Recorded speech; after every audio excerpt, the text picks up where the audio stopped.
Hi everyone, welcome to class. Today is a special day. We are going to be very, very busy, but it is a special day because it is Sandra Day O'Connor's Civics Celebration Day. Yes, we're going to talk about her. Then we're going to review for the literary elements test that is coming up. Yes, there is a test. Yes, there is. It will not be that difficult. And we'll talk about the assignment, namely the essay. We need to keep writing it. So while you're listening to this wonderful music, make sure you have your paper ready, you have your pen or pencil ready in order to take notes. Okay, are we all set? Are we all set? I know I am. Let's talk about Sandra Day O'Connor. One moment.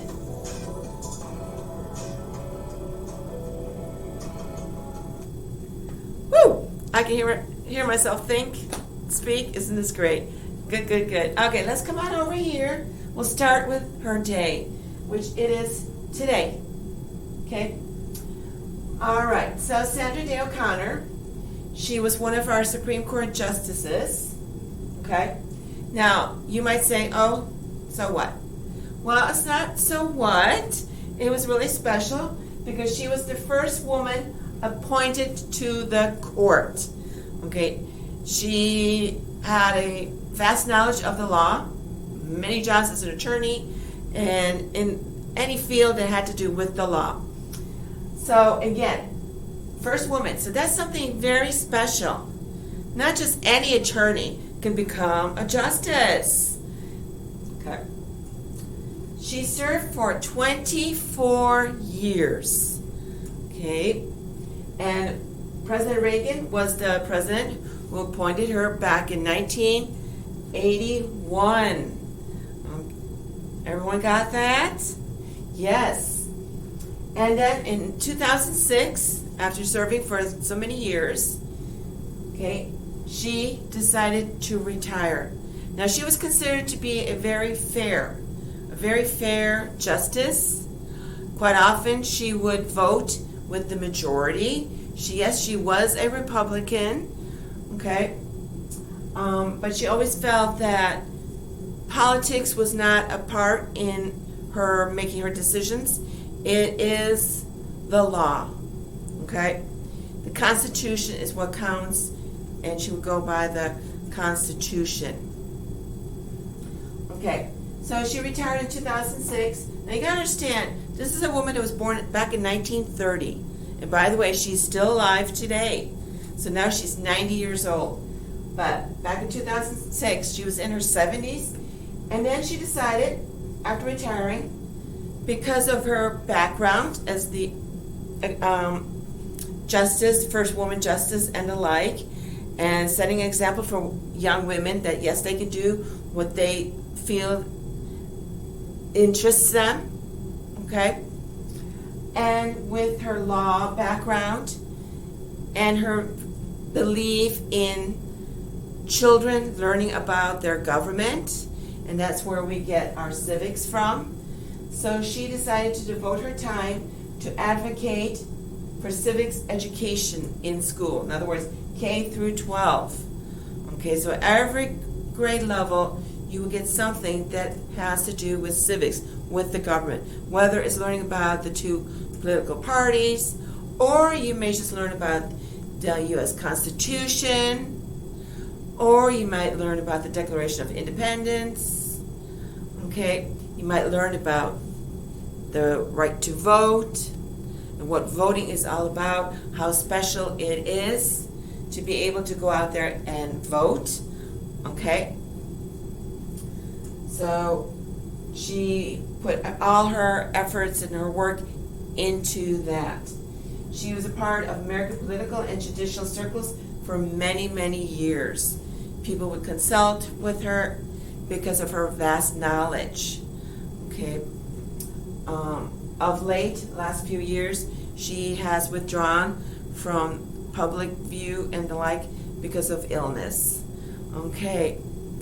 So as a result, because of her dedication to civics, to the government, we now dedicate one day in the year to making sure that in schools, For example, we learn about our government. Okay? So yes, it is a special day. Any questions? If you have any, feel free. There's my address. Okay, let's turn to the next part of our class. Period. Okay. It's a review of the literary elements. Yes, I had you look up 10 literary elements and find their definition. Okay. And look at them, know them, learn them, be aware of them. Okay. So we're going to talk about them. I'm going to go over them. Look at your definitions. You may want to get that paper out and look at your definitions and see if they are at all like the ones I have on the board. Some of you had definitions that were very long. You might decide, 15 words? No, I prefer 2 words. And then just erase what you've got and put in what I have up on the board. It may help you. Okay? So let's review by looking at the 5 major elements. Setting, theme, character, plot, point of view. Remember, setting is your time, place, or location. When you talk about the theme, you're talking about the main idea or point versus the lesson taught, which is your moral. Keep the difference in mind. Theme is not moral. Moral is not theme. Okay. Character. We're talking about the major versus the minor character and the differences. So review that. Look at the differences. Plot. Plot is all about the action. What is going on? What is going on in this story? What's happening in the novel? Okay? And I talked about the 2 parts that are really truly essential. Your conflict, your climax. Know them. Know the various conflicts. The man versus man, for example. Your point of view. Remember that writers choose angles, perspectives from which they tackle their story.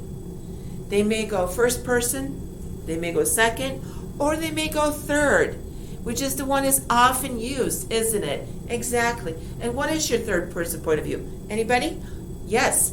It's your he, she, it, and the, when there's many, it, they. Exactly.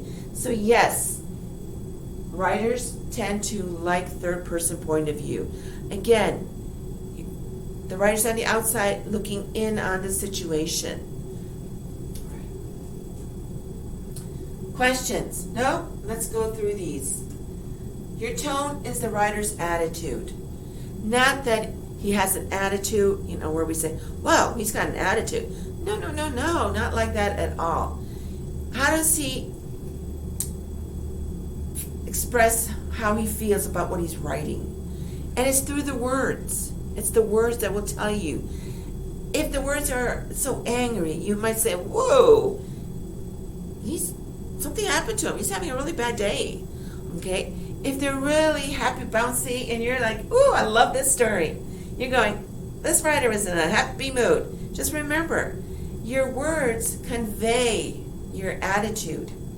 Okay? So check your own wording. Do you use happy words or do you use angry words, for example? Okay. Versus, and that's the writer, remember. Versus the mood, which is the reader. That's you. Again, based on words. It's the reader's emotion. How do you feel after having read the poem? You might say, oh my gosh, I feel really sad. I mean, what happened to that little kitty? I mean, oh my gosh, Miss Faust, I need some tissues. Okay? Now I want to backtrack with tone and the mood, with both. It's after you've read the product that you talk about the tone or the mood. Okay? It's afterwards that somebody might ask, well, what was the writer's attitude after you just read 250 pages of the novel? Okay? That's 250 pages. Okay? I want you to be aware of that. So again, emotion. How do you feel after having read this poem? All right. Irony. Yes, it's a contradiction. Definitely a contradiction. And we have 3 kinds. Verbal, situational, and dramatic. Your verbal is, please make sure you're taking notes. Your verbal is when somebody says something but means something else. That's a contradiction. Your situational, look at the word situation. When one event happens but you expect something else. For instance, I might say, we're going to do an activity, a group work, okay? Next class period. Just pretend. And class period comes along, and halfway through class, people are, you're wondering, what's going on? Why aren't we doing the group? And I say, well, guess what? No, we're going to have a test. Situational irony. One event and something else pops up. Yeah. It happens, doesn't it? Dramatic. Look at the word drama. No, it's not the drama that we sometimes have going on in places. No. We're talking plays. Shakespeare's really good with dramatic irony. Okay? It's when you, the audience, know something that I, the character, don't know. And Shakespeare is so good. And I always mention this. Romeo and Juliet. Perfect example of dramatic irony. Okay? Does Romeo know that Juliet is not dead? No, he doesn't. But you, the audience, do know. Okay? The character of Romeo doesn't. As a result, we have a tragic happening, don't we? Exactly. Dramatic. Foreshadowing, clues, hints. Writers love to do that. They throw out little hints of something that possibly could happen. Okay? Especially mystery writers, thriller writers, suspense writers. They get you excited. So you start going, wonder if the suspect is going to be caught or not. Okay. Allusions, not illusion, allusions with the A. Yes, references. Writers make references in their work. There are three kinds: biblical, historical, and mythological. Okay? So your biblical, obviously, the writer will make some kind of reference to the Bible. And quite often it might have might be a reference to Genesis in the Bible. Historical could be a reference to World War II. Quite often it is. Or it might even be connected to Napoleon, to his time. Mythological. Think of myths. Those of you who like mythology, yes, it may be a reference to one of the Greek or Roman gods and goddesses. Okay? So, these allusions are a great way to present details to make the work exciting. There's just one negative. You've got to make sure the reader is up to date with the Bible, with history and mythology. Otherwise, if you're not, if the reader isn't, it's just going to go right over and they'll never even know. The reader will never even know that there was just a reference to a myth. Okay. Imagery. Images, visuals, pictures in the mind. Okay? It goes through the writing. It's your writing. Referencing senses. We have more than one sense. Okay? So if you talk about orange, don't just talk about seeing. How does it smell? How does it taste? The more senses you use, the more exciting your writing will be, especially when it comes to poetry. Imagery. Symbolism. It is a representation. One thing stands for another. Look at the word symbol. We're referring to symbols. You can see a portion of the flag. Okay? That's a symbol. That symbolism here being, for some people, the blood shed for this country. There are 13 colonies. Freedom. All different versions of what it could stand for. All based on where we come from. Emotion. Versus something universal. And there are symbols that are universal, that have symbolism. Sorry, look over here. The symbolism might stand for stop, don't go. When you see the red circle with stop in it, or sometimes you don't, it's a red light. In Canada, it's going to mean what? Stop. In Spain, it's going to mean what? Stop. It's universal. A symbol for stop. Okay? Personification and inanimate objects giving human qualities. Yes, I am pounding, and there's a book in front of me. I'm pounding this book. All of a sudden it goes, ah! The book is not human, but I gave it human quality. I gave it the ability to scream out in pain. That's your personification. Okay? Simile and metaphor, very much alike. Okay? Simile comparing two objects. They tend to be different, using the words like or as. Her cheeks are as red as a rose. Okay? Cheeks, rose, different objects. Metaphor, comparing two unlike objects that may have some similarities, but you're not using those words like or as. You're making like a math equation. A equals B. The one object equals the other object. And you'll notice the use of, let's do it like this. Whoopsies. Use of is, are. Example. The man is a deer. D-E-E-R. The animal. Okay? Deer get very scared when you come up from behind them and they're not expecting you. They run off. The man might be busy reading his book, not knowing that you're in the room, and he gets flustered and goes, ah! When you go, Harold, Jimmy. Okay? And I use the word is. So, A is B. Okay? Any questions? Make sure you understand all these 10 along with those 5. Okay. If you are having problems, contact me. Okay. Here's your assignments, 2 parts. Prepare for a test over the literary elements. The test will be when, you ask?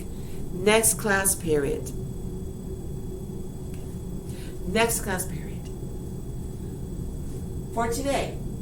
And it's due today. Due today. I need you to continue your essay. Write paragraphs 2 and 3.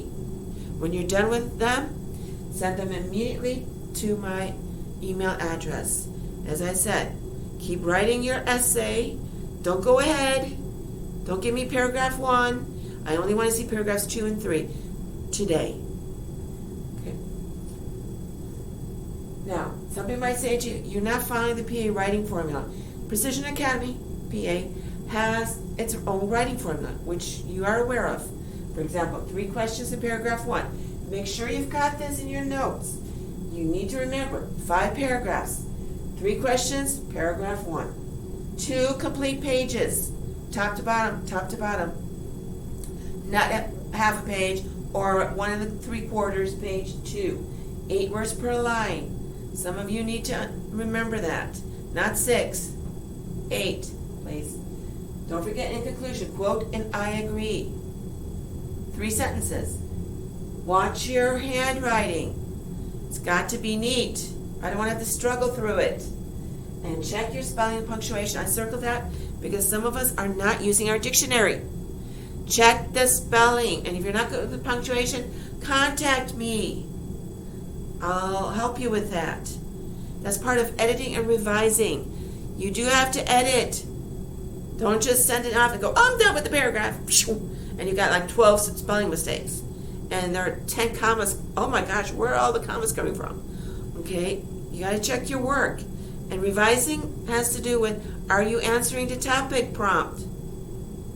Okay, do you have 3 questions? Do your paragraphs flow?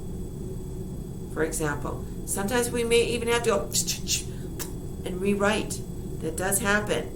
Okay, yeah, it happens. Sorry. Again, be ready for a test next class period. Paragraphs 2 and 3 today. And have a wonderful Sandra Day O'Connor Civics Celebration Day. Celebrate. Till next time. Bye-bye.